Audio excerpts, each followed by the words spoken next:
हरे कृष्ण सर्वांना. स्वागत आहे सर्वांचे. आज आपण 15वा अध्याय बघणार आहे हा, ज्याचं नाव आहे पुरुषोत्तम योग. आधी आपलं मंगलाचरण म्हणूया. ओम अज्ञानतिमिरांधस्य ज्ञानांजन शलाकया चक्षुरुन्मीलितं येन तस्मै श्री गुरवे नमः. श्री चैतन्य मनोभीष्टं स्थापितं येन भूतले स्वयं रूप कदा मह्यं ददाति स्वपदान्तिकं. हे कृष्ण करुणा सिंधो दीनबंधो जगत्पते गोपेश गोपिका कांत राधाकांत नमोस्तुते. तप्त कांचन गौरांगी राधे वृंदावनेश्वरी वृषभानुसुते देवी प्रणमामि हरिप्रिये. नमः ओम विष्णुपदाय कृष्णपृष्ठाय भूतले श्रीमते भक्ति वेदांत स्वामी इति नामिने. नमस्ते सारस्वते देवी गौरवाणी प्रचारिणे निर्विशेष शून्यवादी पाश्चात्य देशतारिणे. जय श्री कृष्ण चैतन्य प्रभु नित्यानंद श्री अद्वैत गदाधर श्रीवासादि गौर भक्त वृंद. हरे कृष्णा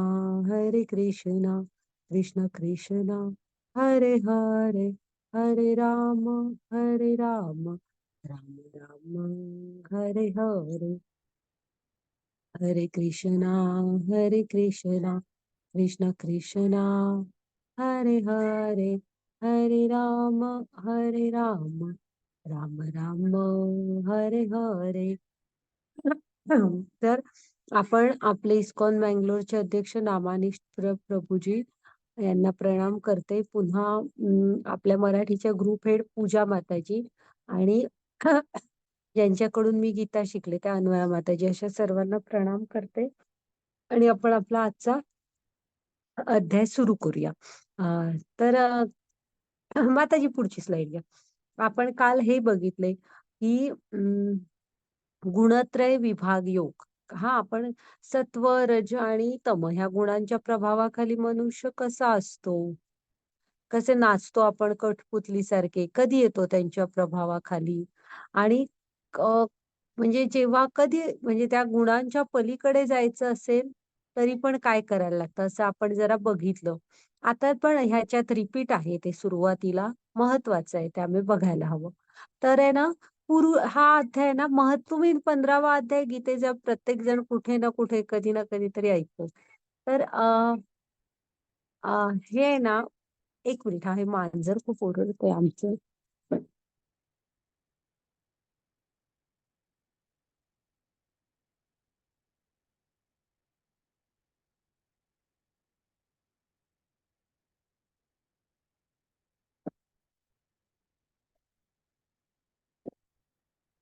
हा, तर ना 15वा अध्यायात इथे काय नाव दिलंय, पुरुषोत्तम योग. सर्वोच्च पुरुष योग म्हणजे कृष्ण कसे पुरुषोत्तम आहेत. का म्हणतात त्यांना पुरुषोत्तम, असं सगळं आपण बघणार आहोत ह्या अध्यायामध्ये. हा, माताजी पुढची स्लाइड घ्या. हे शरीराचा रथ बघा, हा आपल्या लक्षात ठेवा की तो आत्मा कसा भांबावलाय बघा. आणि ही 5 घोडे म्हणजे काय आहेत, 5 इंद्रिय. लगाम म्हणजे काय, मन आहे. आणि लगाम कुणाच्या हातात दिलाय, बुद्धीच्या हातात दिलेला आहे. हा, तर ही बुद्धी आहे ना, ती वापरायची असते. म्हणजे एक लक्षात ठेवायचं की हे 5 घोडे, ते बघा इथे सुद्धा त्यांना 5 वेगवेगळ्या गोष्टी हव्या असल्यासारखे. असं होऊन कसं चालणार, मग त्यामुळे तो आत्मा घाबरला, हे कुठे नेऊन सोडतात मला, म्हणजे पुढचं शरीर कोणतं मिळवतात. तर आपण आहे ना, आपल्या बुद्धीने मनावर कंट्रोल ठेवायचा. आणि तुमचं मन ताब्यात असलं ना, तर इंद्रिय पण आपोआप ताब्यात राहणार. हा, तर लक्षात ठेवा, शरीराचा प्रवास हा योग्य रीतीने होऊ दे. बुद्धीने मनाला कंट्रोल मध्ये ठेवा. घ्या माताजी पुढची स्लाइड. मग आता भौतिक प्रकृतीचे 3 गुण कुठले सांगितले? सत्व, रज आणि तम. सत्व गुणांमध्ये चांगले गुण असतात, सद्गुण असतात. रजोगुणामध्ये असंख्य इच्छा आणि त्या पूर्ण करायसाठी धावायचं आणि त्या केलेल्या कर्मांच्या कर्मफळांची अपेक्षा प्रचंड म्हणजे इच्छा, असंख्य इच्छा. तमोगुणातली लोक ही पूर्ण अज्ञानातच असतात. माताजी घ्या पुढची स्लाईड. हा. तर ह्या सगळ्याची हे आध्यात्मिक अधःपतन हे काम, क्रोध, लोभ, कामना म्हणजे तीव्र इच्छा. तर आपण मग त्याच्यानंतर हे आपलं पुढे अधःपतन होतं. मग राग, मग लोभ. मग आपण आहे ना स्वतःला कामनांच्याच स्टेजवर म्हणजे तीव्र इच्छा त्या तीव्र पण व्हायला द्यायची नाही. इच्छा झाली की आहे ना बुद्धी आपल्याला, तर आपण तेव्हाच बुद्धीचा वापर करून बुद्धीने मनाला ताब्यात ठेवायला शिकायचं. हा. आपल्या बुद्धीमध्ये हे आहे, तो ड्रायव्हर आहे शरीराच्या रथाचा बुद्धी. त्याचा वापर करायचा. मनाच्या हातात जीवनाचा रथ देऊन नाही चालणार. हा, मग त्याची पुढची स्लाइड घ्या.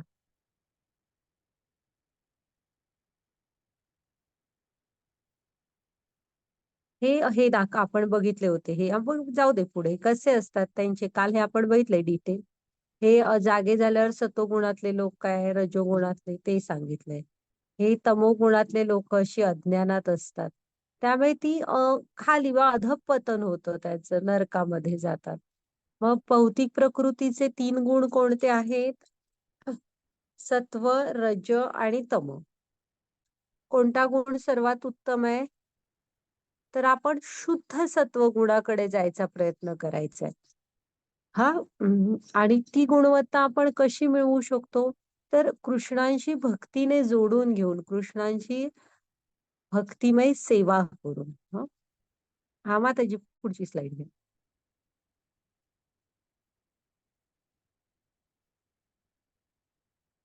हे बघा, शुद्ध सत्व गुणात आपण तिकडे जायचा प्रयत्न करायचा.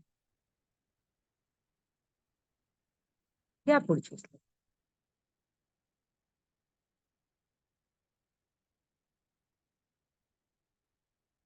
हा. तर आपला आजचा अध्याय आहे ना, त्याचं नाव काय आहे? पुरुषोत्तम योग. योग हे इस्कॉन जुहूचे हे आहेत, राधा गोविंद आहेत बघा. त्यांना प्रणाम करा. तर सच्चित आनंद कृष्ण कसे आहेत माहित आहे? सच्चित आनंद. म्हणजे सत म्हणजे काय? तर शाश्वत आहेत ते.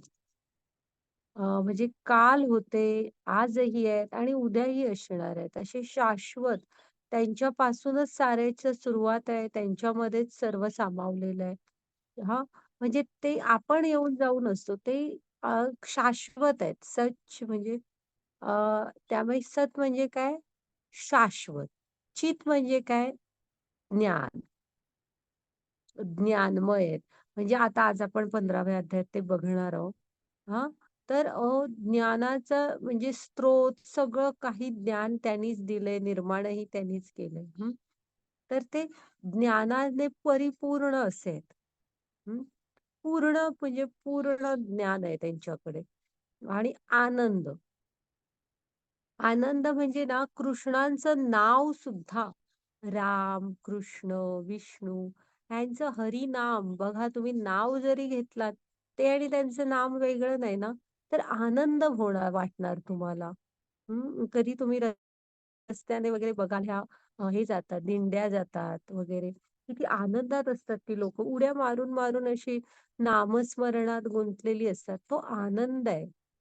हे कृष्णांचं दुसरं नावच आहे आनंद. म्हणजे जेव्हा जेव्हा कृष्ण जिथे जिथे जातील फक्त आनंद घेऊन जातात. म्हणजे तुम्हाला तात्विक दृष्ट्या जरी आनंद शोधायचा असला, जो कोणीही म्हणजे कालाच्या ह्याच्यात नाहीये, जो शाश्वत असा आनंद शोधायचा असला तरी तो तुम्हाला कृष्णांच्या चरणांमध्ये मिळणार. त्यांच्या लीला, नाम, त्यांचे भक्त, हे सगळे म्हणजे सगळे आनंदाने परिपूर्ण आहेत. त्यामुळे सच्चित आनंद, शाश्वत, ज्ञानमय, आनंदमय. कृष्ण कसे आहेत? सच्चिदानंद म्हणजे शाश्वत, ज्ञानमय, आनंदमय. ते आपण ऐकतो ना, नंद के घर आनंद भयो म्हणजे कृष्ण नंदांच्या घरी कोण बाळ झालं वगैरे म्हटलेलं नाही. आनंद, साक्षात आनंदाने जन्म घेतलाय नंदांच्या घरी. आणि राम, राम ह्या शब्दाचाच अर्थ मुळात आनंद आहे. रामाने किती किती आनंद दिला बघितला. ज्या रूपात जिकडे गेले, असे हे परिपूर्ण आहेत आनंदाने. घ्या माताजी पुढची स्लाईड. आता हरे आपला कृष्ण. पहिला आहे. वाचू काय माताजी मी? वाचू का मी? वाचू. हरे कृष्ण. श्लोक. ऊर्ध्वमूलं मधं शाखम् अश्वत्थं प्राहुरव्ययम् छन्दांसि यस्य पर्णानि यस्तवेद स वेदवित्. हरे कृष्णा. श्री भगवान म्हणाले, असा एक शाश्वत वटवृक्ष आहे ज्याची मूळ वर आहे आणि शाखा खाली आहेत आणि पाणी वैदिक मंत्र आहेत. जो या वृक्षाला जाणतो तो वेदांना जाणतो. हरे कृष्णा. तर आधी एक गोष्ट सांगते. आता इथे आपल्याला काय दिसतंय बघा हा. एक वटवृक्ष आहे म्हणजे वडाचं मोठा पसरलेला असा वटवृक्ष आहे. वडाचं झाड आहे. आणि त्याची प्रतिमा कशामध्ये पडलेली आहे? पाण्यामध्ये पडलेली आहे. असं आपल्याला सुरुवातीला दिसतंय. तर एक गोष्ट सांगते. कसं असतं ना, एक नदी असते आणि नदीच्या काठावरती म्हणजे एक आंब्याचं झाड असतं. त्या आंब्याच्या झाडाची हे असते म्हणजे प्रतिमा. आता ह्या झाडाचं कसं पडलंय, तसं त्या आंब्याच्या झाडाची प्रतिमा ह्याच्यात पाण्यात पडलेली असते. एक मुलगा येतो आणि त्या आंब्याला म्हणजे झाडाला आंबे लागलेले असतात. मग त्याला आंबे हवे असतात. मग तो काय करतो माहित आहे? सरळ पाण्यात खाली उडी मारतो. नदीत म्हणजे नदीत उडी मारतो. असं चालत जाऊन. तर ते पाणी हलतं, हाताला काहीच लागत नाही. मग काठावर येऊन बसतो. पुन्हा पाणी शांत होतं. परत छान डेरेदार ती प्रतिमा दिसायला लागते. आंबे पण दिसायला लागतात. मग परत ना त्या प्रतिमेला धरायसाठी म्हणजे ते आंबे काढायसाठी तिकडे जायचा प्रयत्न करतो. पुन्हा पाणी हलतं, हाताला काही लागतच नाही. कारण ती प्रतिमा असते ना. मग परत पाणी शांत होतं. मग त्याच्यानंतर आहे ना काठावर बसलेला एक माणूस त्याला काय म्हणतो, थांब मी तुला आंबे देतो म्हणून. तर ते झाडावर चढतात आणि त्याला आंबे काढून देतात. तर हे असतात आपल्या जीवनात आलेले गुरु, जे आपल्याला योग्य दृष्टी देतात, सत्य काय आहे हे बघायला शिकवतात. आणि ती जी प्रतिमा आहे ना, जी त्या आंब्याच्या झाडाची जी पडलेली किंवा आता ह्या वटवृक्षाची प्रतिमा आहे ना, ह्यामध्ये आपण आहोत आणि आपण सगळी ह्याला सत्य समजतो. आता ह्या अध्यायात कसं सांगितलेलं आहे ते बघूया, की हा आपल्याला वर वर वर जायचंय म्हणजे आपण प्रतिमेमध्येच अडकून पडलेलो आहोत. ह्यालाच सत्य समजतोय. सत्य जे आहे ना, खरं झाड ते वर आहे. तर आपल्याला प्रवास तिकडे करायचा आहे. त्यासाठी आपल्याला एक गुरु भेटावे लागतात आधी. तर आता इथे काय म्हणतायत कृष्ण, श्री भगवान म्हणाले, असा एक शाश्वत वटवृक्ष आहे, ज्याचे मूळ वर आहे आणि शाखा खाली आहेत. आणि पाने जे आहेत ना, ती वैदिक मंत्र आहेत. या वृक्षाला जो जाणतो, तो वेदांना जाणतो. म्हणजे असा एक शाश्वत असा वटवृक्ष आहे.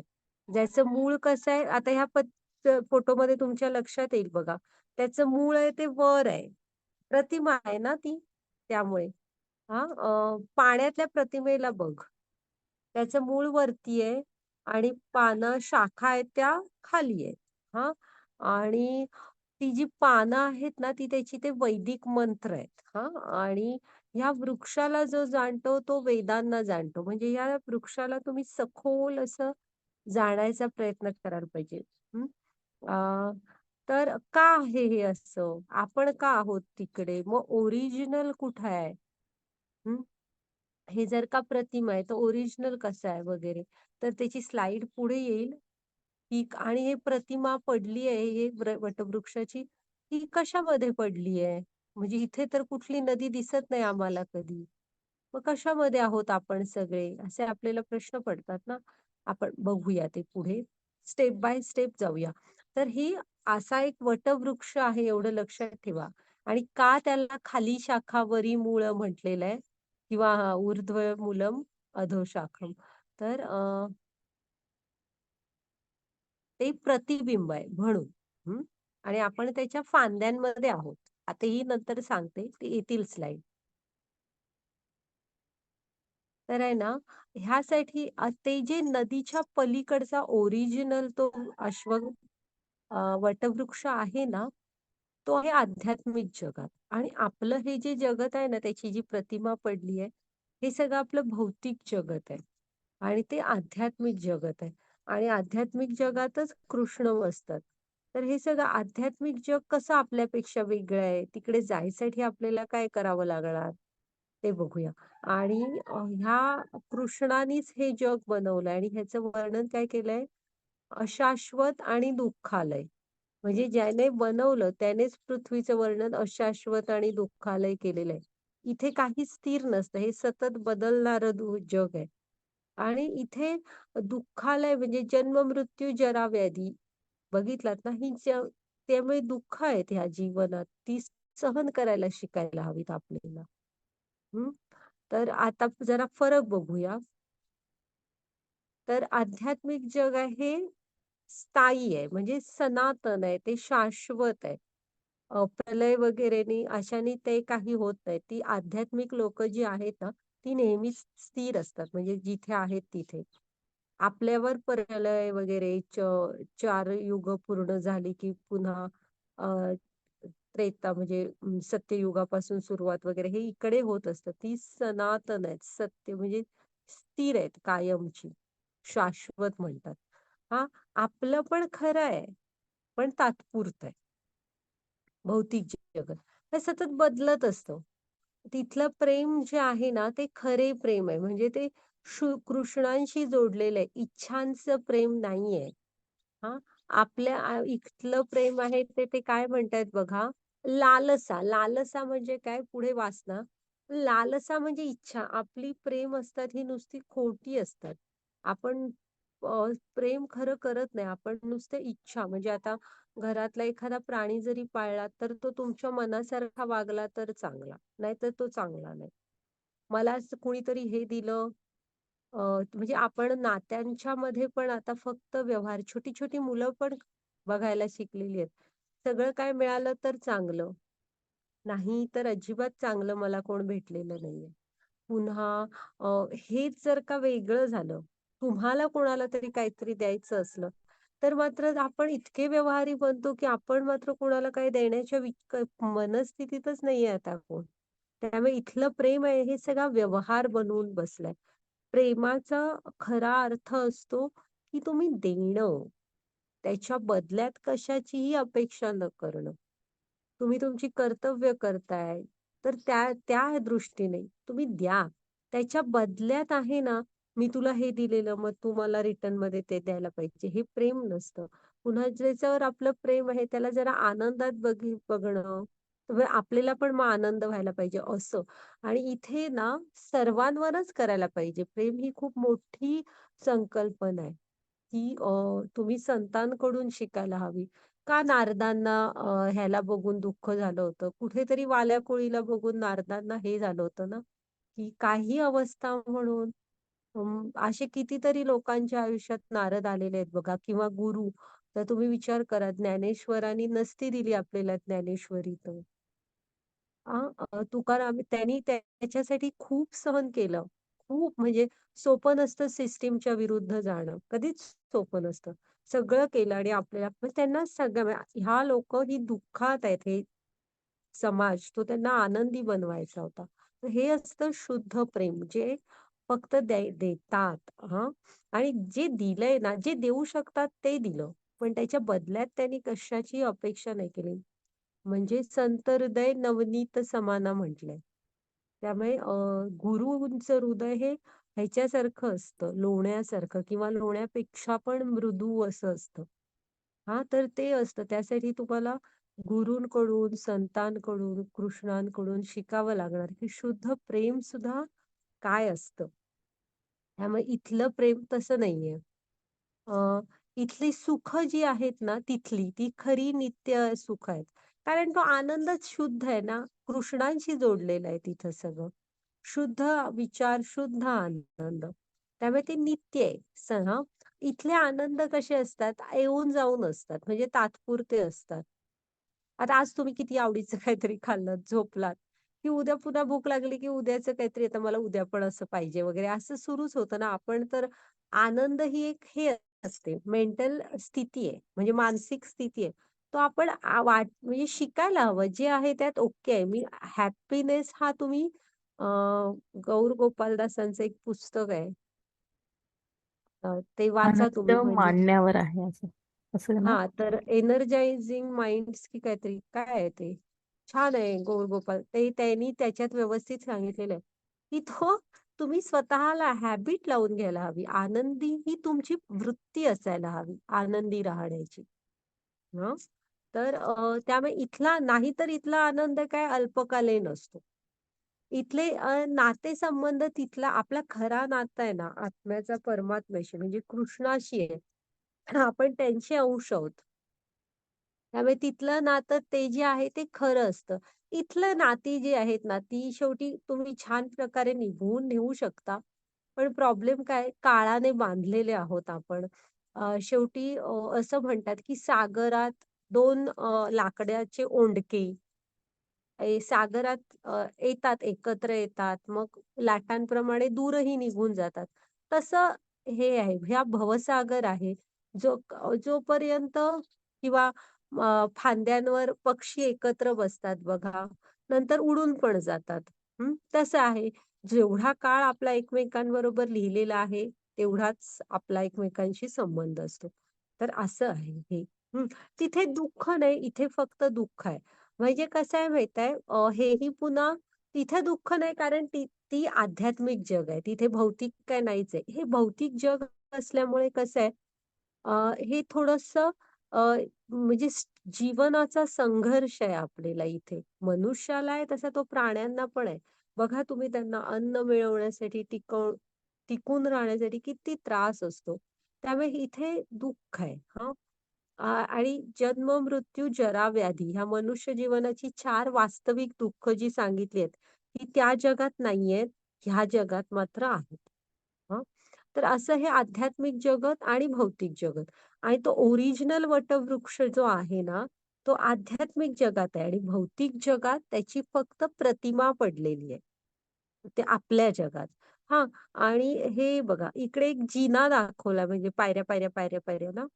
तर आपण कसे असतो बघा अ, असे 84 लाख योनींमधून असं, असं, असं, असं फिरत आपण वेगवेगळे जन्म घेत वरची येत असतो. आणि मग जेव्हा एक सुसंस्कृत मनुष्य योनीत जन्म घेतो, मनुष्य योनी पण भरपूर आहेत. तर तेव्हा ना अ, तुम्ही आध्यात्मिक जगाकडचा प्रवास कधी सुरू होणार ते बघा वर दाखवलंय. त्यांना गुरु भेटलेत बघा तिथं. हां, जेव्हा तुम्ही गुरूंना शरण जाता आणि शास्त्र ओरिजिनली काय सांगतायत हे तत्वतः चर्चा करून, गुरूंनी सांगितलेल्या प्रकारे जीवन जगून वगैरे जेव्हा आपण मार्गक्रमण सुरू करतो ना, कृष्णांना तेव्हा आपला कृष्णांकडचा खरा प्रवास सुरू होतो. हां, त्यावेळी गुरुचं येणं जीवनात खूप महत्वाचं असतं. प्रभुपाद स्वामींनी आता हाच विचार केला. प्रभुपाद स्वामींच्या जीवनात भक्ती सिद्धांत सरस्वती महाराज आले नसते. त्यांनी सांगितलं नसतं, की तुला हे आपल्या धर्मग्रंथांचं इंग्लिशमध्ये ट्रान्सलेशन करायचंय. पुन्हा प्रभुपाद स्वामी इथे खूप प्रयत्न केला. इथे कोणच प्रतिसाद देत नव्हतं. अमेरिकेला गेले नसते. इस्कॉन सारखी म्हणजे ही कृष्ण भावनामृत ही जी चळवळ आहे ही सुरू केली नसती, तर कोणी आपल्याला पण सांगितलं असतं ना. आता आमच्या नामानिष्ठ प्रभूजींनी पॅन्डेमिकमध्ये, कोरोना पॅन्डेमिकमध्ये हे ऑनलाईन सुरू केलं नसतं, तर कुणी एवढी सोप्या भाषेत एवढं वेळ देऊन वगैरे हे सगळं शिकवलं असतं. तेव्हा गुरुचं येणं जीवनात खूप म्हणजे खूप महत्वाचं असतं. तिथून आपला खरा प्रवास सुरू होतो. मनुष्य म्हणून. हां, घ्या माताजी पुढची स्लाईड. हां, आता कसं आहे माहिती आहे, अहंकार बाजूला ठेवावा लागतो. आपण कसं असतो वेळ फुकट घालवतोय आपण फक्त मनुष्य जीवनातला. आता हा बघा, दोघं पण काय म्हणतायत, "हे क्षेत्र माझं आहे." तो म्हणतो, "हे क्षेत्र माझं आहे." हां, तुमच्याकडून अन्यायाने कोणी काढून घेत असलं वगैरे, अख्खं महाभारताचं युद्धच त्याच्यासाठी झालंय, की अन्यायाविरुद्ध न्याय आहे. तिथे अधर्माविरुद्ध धर्माचीच स्थापना करायसाठी झालं होतं. त्यामुळे तुम्ही तसा विचार करू नका, की कोण म्हणजे आम्ही आमचं सगळं सोडून असं नका करू. तुम्ही तत्वतः जाणून घ्यायचा प्रयत्न करा. हे आपण प्रश्न काय विचार करतोय, की मग हे कुणी दिलंय आपल्याला? हे ओरिजिनली कुणी तयार केलं? अ, हे कोणाचं असेल असं. तर हा आपल्याला आता गीतेतनं एवढं तरी कळलं ना, महाविष्णूंपर्यंत तर जाऊन आलेलो आहे आपण. हं. त्यांच्या एका श्वासातून म्हणजे कृष्णांपासून विस्तार होत, होत, होत महाविष्णू येतात आणि महाविष्णूंच्या एका श्वासामधून करोडो ब्रह्मांड बाहेर पडतात आणि एक श्वास आत घेतला की ती करोडो ब्रह्मांड परत आत जातात आणि प्रत्येक ब्रह्मांडाची रचना आपण बघितलेली आहे. हां, गर्भोदकशाही विष्णू, मग क्षीरोदकशाही विष्णू हां. तर आता तर कळायला हवं ना, की हे सारं त्यांनी आपल्याला दिलेलं आहे. हां, तयार जसंच्या तसं म्हणजे सगळं रेडीमेड तसं आपल्याला मिळालेलं आहे. फक्त आपल्याला आपल्या जीवनाचा प्रवास करायचा आहे. तो जरा योग्य प्रकारे करायचा. हं. हा असा म्हणजे ह्याला अज्ञान म्हणतात. असं राहायचं नाही. हां, मग आता जी पुढची स्लाईड घ्या.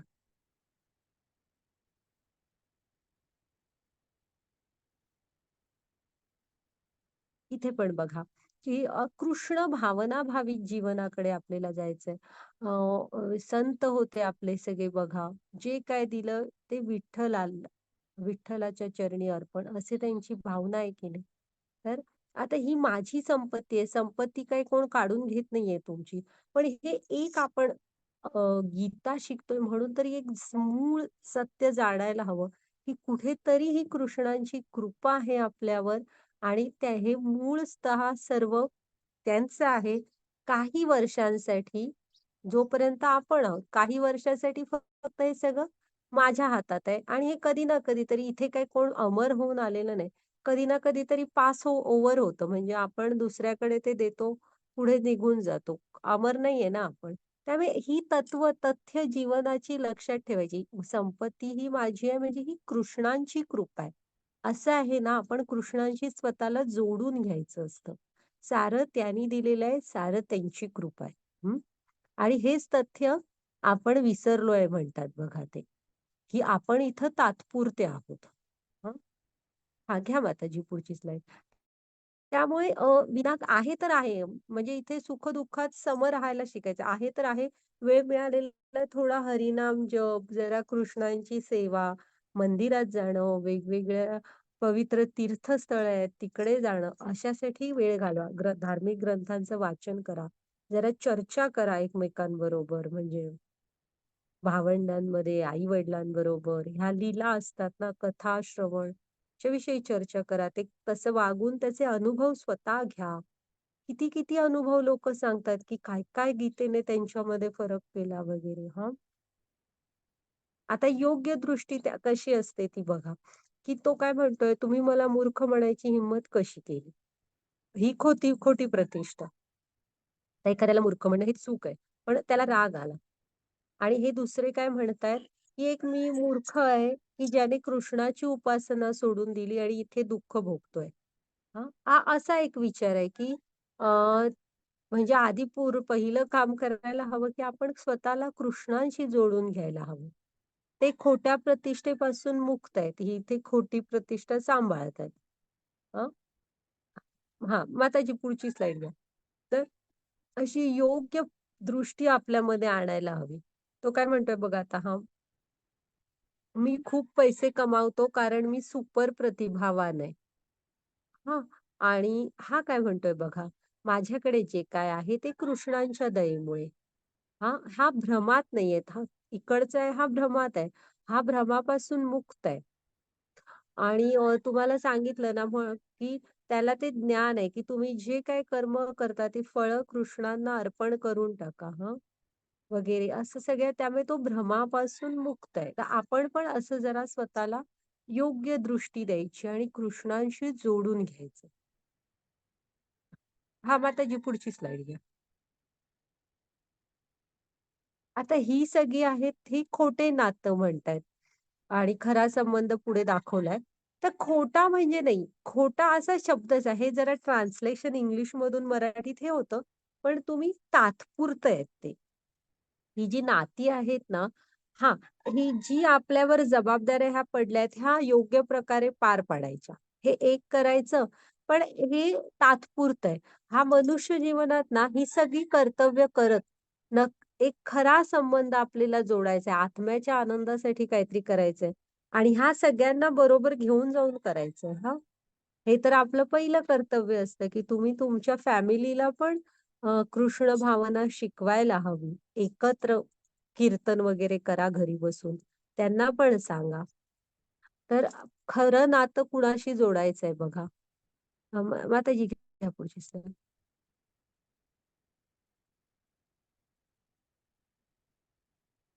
पुढची स्लाईड घ्या माताजी.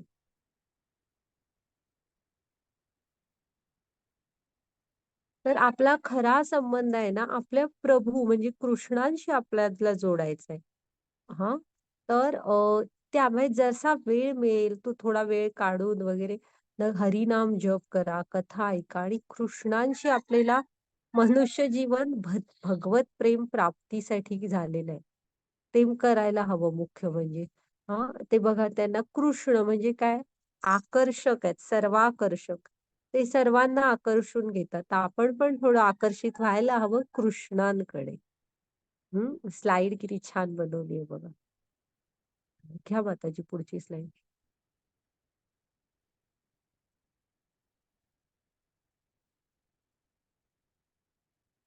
हरे कृष्ण.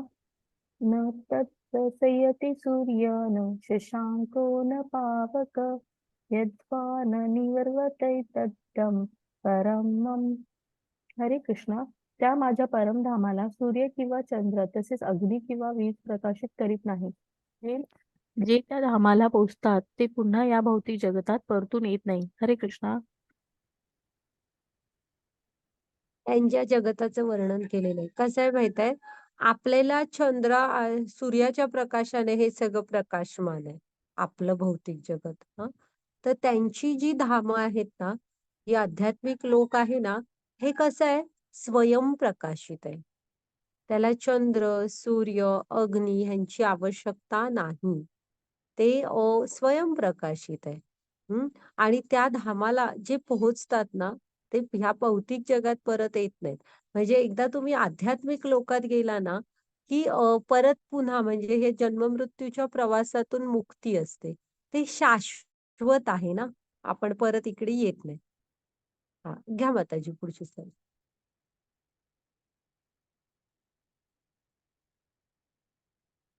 हां, आता हे आहे ते खरं. म्हणजे खरा ओरिजिनल वटवृक्ष आहे ना, तो तर डिझायर लिहिलंय ना, त्याच्या पलीकडे राधा कृष्ण आहेत बघा, गोविंदम. गोविंदम आदी पुरुषोम. हा पुरुषोत्तम योग आहे. तर पुरुषांमध्ये उत्तमम कोण आहेत? कृष्ण आहेत बघा तिकडे. म्हणून ते पुरुषोत्तम आहेत. तर ते गोविंद रूपात गोलोक वृंदावनात असतात. असे गोविंद रूपात हां.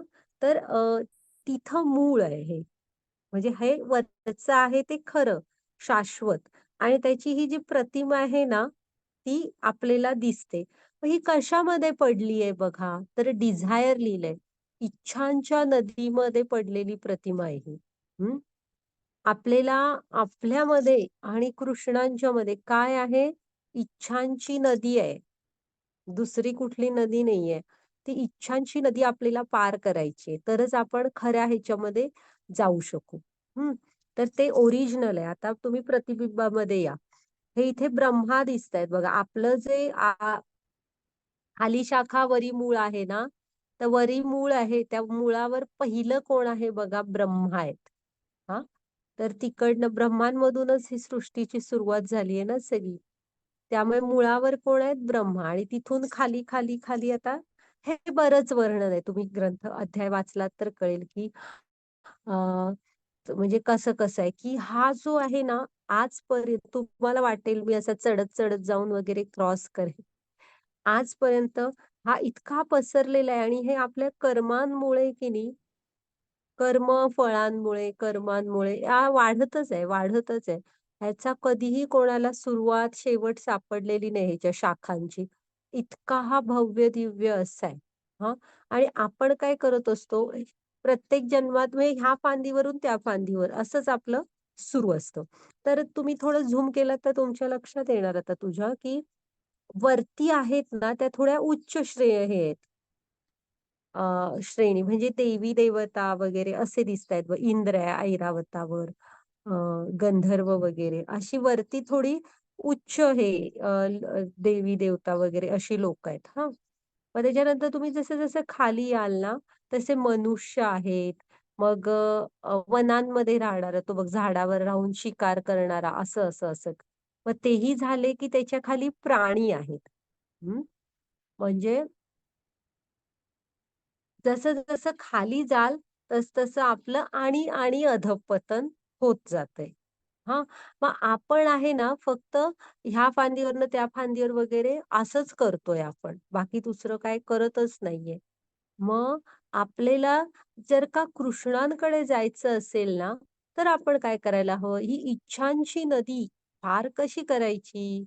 हां, कारण इच्छांच्या नदीच्या पलीकडे आपल्याला कृष्ण दिसतायत ना. काय बरं करायचं ही इच्छांची नदी पार करायला? तर तुमच्याकडे अनासक्ती, अनासक्ती म्हणजे वैराग्य, हां. ज्ञान आणि वैराग्य ही 2 शस्त्र हवीत तुमच्याकडे. तर ही इच्छांची नदी तुम्ही पार करू शकाल. हं. काय सांगायचं? कुठली 2 शस्त्र? वैराग्य म्हणजे अनासक्ती, ज्ञान आणि अनासक्ती. ही 2 शस्त्र तुमच्याकडे असतील, तर तुम्ही ही नदी पार करू शकाल आणि कृष्णांकडे जाऊ शकाल. हां, घ्या माताजी पुढची स्लाईड. नाहीतर ज आपण कायम हे सगळेजण इथे ह्या विस्तारामध्येच अडकून पडलेले आहेत. हां, जशी इथे यांचं गोलोक वृंदावन कसं आहे बघा दिलेलं आहे. आपण त्यांच्या वृंदावनातल्या लीला ऐकतो ना, ह्या गोपसखे आहेत बघा पहिल्यांदा.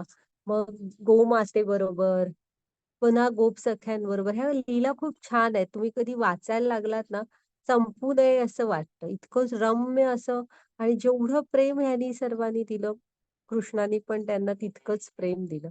असं खूप रम्य असं हे गोलोक वृंदावन आहे त्यांचं. हां, घ्या माताजी पुढची स्लाईड.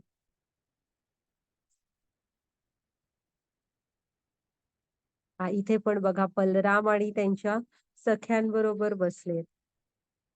हं. त्याच्यानंतर गायी तुम्हाला मी नेहमी तुम्ही म्हणजे गोसेवा ज्या स्वरूपात तुम्हाला करायला जमेल ना, नक्की करा.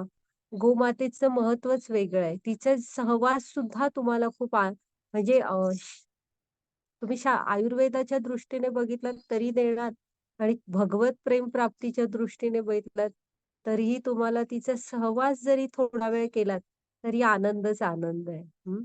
तर हे त्यांचं हे असं कृष्णांचं धाम आहे. नित्य शुद्ध प्रेम असणारं असं सात्विक. घ्या माताजी पुढची स्लाईड.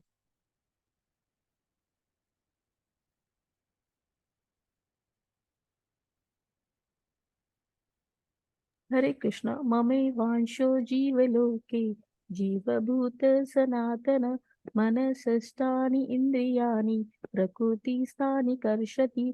बद्ध जगातील जीव हे माझे सनातन अंश आहेत. बद्ध जीवनामुळे ते मनासहित 6 इंद्रियांशी कठीण संघर्ष करतात. हरे कृष्ण. हे बघा हां, इथे कसं दाखवलंय बघा, हे असं बिया सेपरेट होणारं असतं बघा, गवतात येतं. मग त्याच्यापासनं हे सेपरेट होऊन जातात वाऱ्याप्रमाणे जिकडे जाईल तिकडे बिया जातात ना त्या. तर आपण पण कृष्णापासून ना असे अलग झालेले आहे. त्यामुळे आपल्याला ओढ आहे कृष्णांकडे. आता हा पाण्याचा एक थेंब दाखवलाय बघा, काही क्षणासाठी वर आलाय त्याच्यापासून. पण तो खाली परत पाण्यामध्ये जातो. तर ना आपल्याला ओढ असते, आपल्या आत्मा तिकडनं आलेला आहे, त्याला ओढ असते. कृष्णांकडे जायची, कारण तो तिथूनच आलाय. हां, कृष्णच सांगतायत बघा, बद्ध जगातील जीव हे माझे सनातन अंश आहेत आणि बद्ध जीवनामुळे म्हणजे इथलं भौतिक जे जीवन आहे ना आपलं, त्यामुळे ते मनासहित 6 इंद्रियांशी कठीण संघर्ष करत आहे. तो जीवनाचा रथ बघितला ना, ती 5 इंद्रिय आणि ते 6वं मन जर का बेफाम असलं, तर त्याच्या हातात सगळं दिलं असलं, तर कुठं नेऊन सोडतील त्याचा काही भरोसा नाहीये. हं. त्यामुळे ते म्हटलंय तसं, की बद्ध जीवनामुळे आपला इथे सतत संघर्ष सुरू असतो. तर आपण थोडं बुद्धी वापरायला हवी आपली. मग आता जी पुढची स्लाईड घ्या. दाखवलंय हां, ती स्लाईड बघा म्हणजे तुम्हाला आता ही अग्नीमधून जी स्फुल्लिंग येतात म्हणतात, ती आली आहेत बघा वर. हां, त्यांच्यामध्ये पण आगीचे गुण असतात, पण अत्यंत कमी प्रमाणात असतात. अ, म्हणजे कसं आहे कृष्ण आहेत ते विभू आहेत, विभू. विभूती योग बघितला ना, पूर्ण ऐश्वर्ययुक्त आहे आणि आपण आहोत ते अणू आहोत. हं. त्यामुळे आत्म्यामध्ये त्यांचे जे गुण आहेत ना, आत्मा पण सच्चित आनंद आहे, पण तो अणूसारखा आहे आणि कृष्ण कसे आहेत विभू म्हणजे पूर्ण रूपात. हां, पूर्ण ऐश्वर्यवान. तर जीव कसं दिलंय बघा, गुणवत्तेमध्ये समान आहे, पण प्रमाण अत्यंत अल्प आहे आणि कृष्ण पूर्ण सच्चिदानंद आहेत, म्हणजे पूर्ण पुरुषोत्तम आहेत. पण हे जे अग्नीची स्फुल्लिंग असतात बघा, ती काही आगीपासून लांब अशी जात नाहीत कुठं. अशी वर येतात आणि खाली आगीमध्येच परत हे होतात. तर असं आपल्या आत्म्याला पण ना कृष्णांकडे जायची ओढ असते, कारण तो तिथनं आलाय. हां, मग त्याची पुढची स्लाईड घ्या.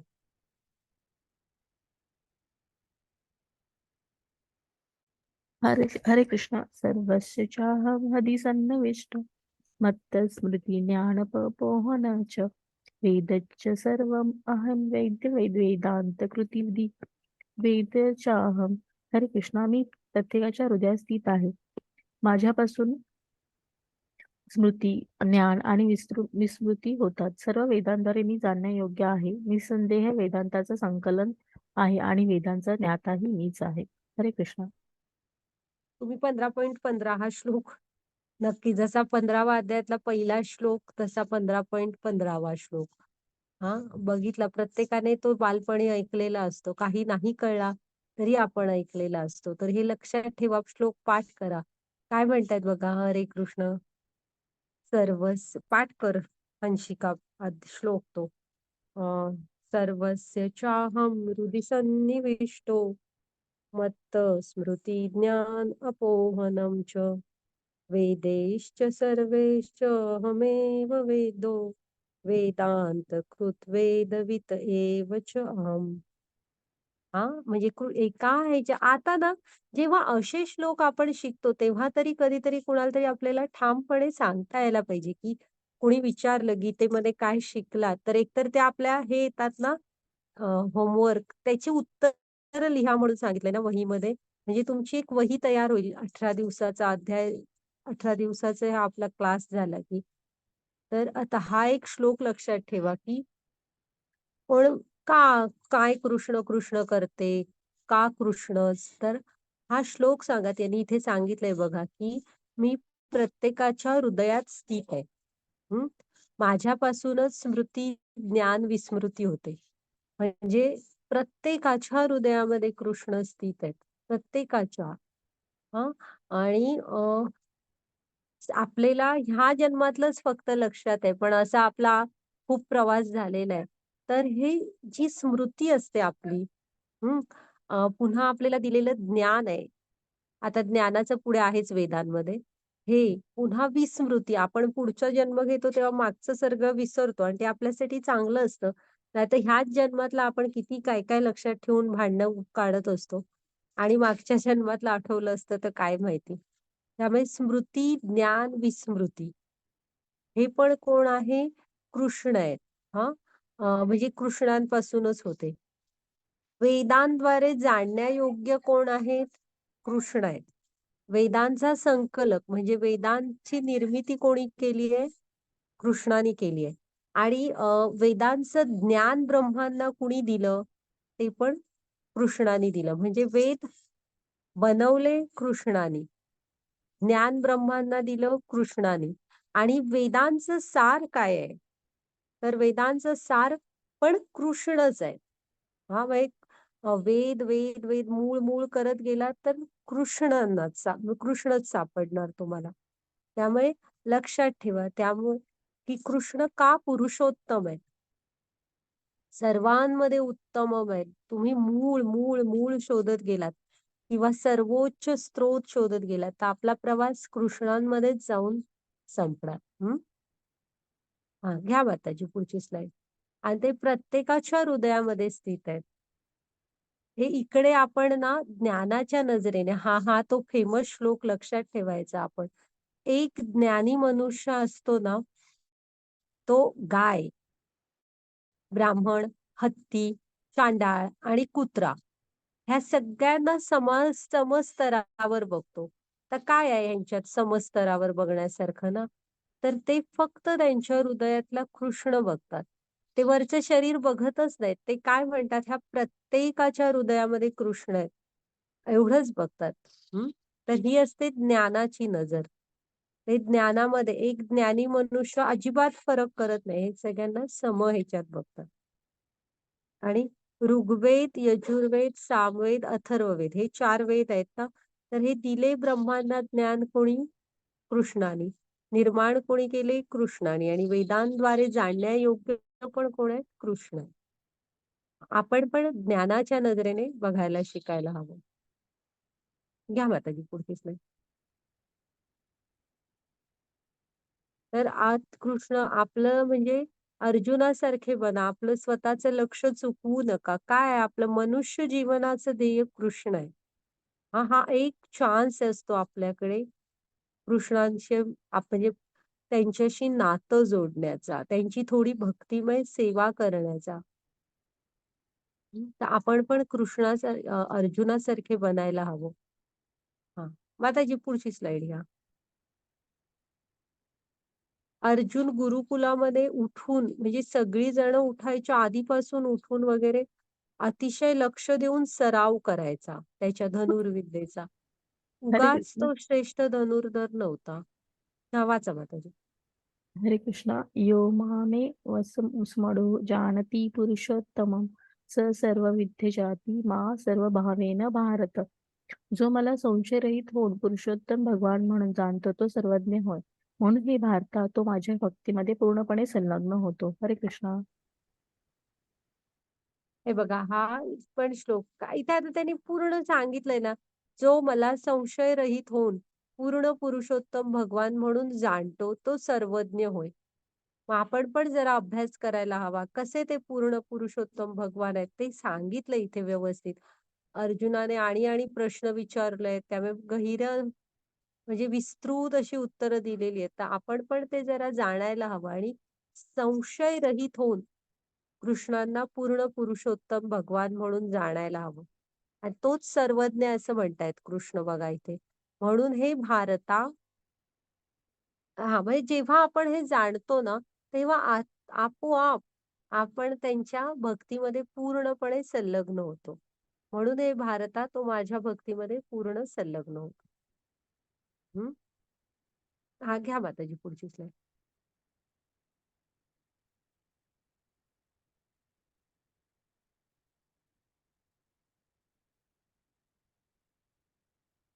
हा, भक्तीमध्ये संलग्न होणं म्हणजे काय? पहिलं, ह्या कलियुगाचा धर्मच आहे हरिनाम जप.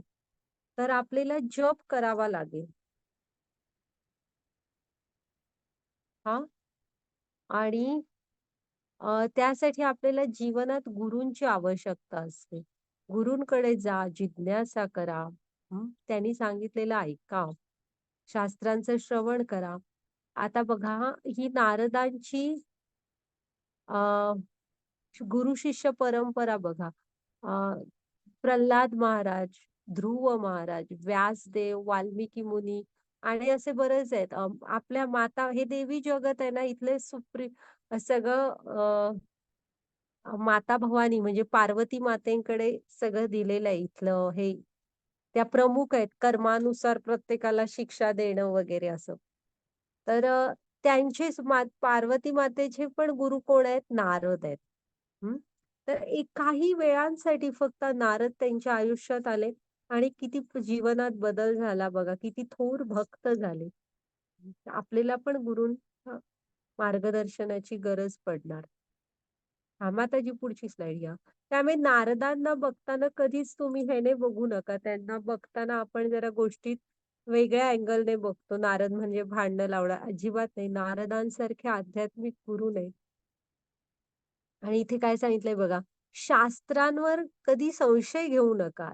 म्हणजे देव म्हणजे इथे कृष्ण, शास्त्र ह्यांच्यावर संशय नाही घ्यायला पाहिजे. ही आपली कमी आहे, की म्हणजे कमी पडतोय आपण, की आपण ती समजून घेऊ शकत नाहीये. ती समजून सांगायला शुद्ध रूपात तसे एक गुरु भेटायला हवे. ते खूप गहिरं असं ज्ञान आहे, भाषा अवघड आहे. तर योग्य गुरुकडून तुम्ही तिथे काय म्हणायचंय त्यांना हे समजून घ्या. शास्त्रांवर कधी संशय घेऊ नका. म्हणजे गीता, भागवत हे कृष्णांपेक्षा वेगळं नाही. गीता हातात धरली म्हणजे कृष्णच हातात आहेत असं समजायचं. भागवतम पण. रामायण आणि राम वेगळे नाहीयेत. हा माताजी पुढची स्लाइड घ्या.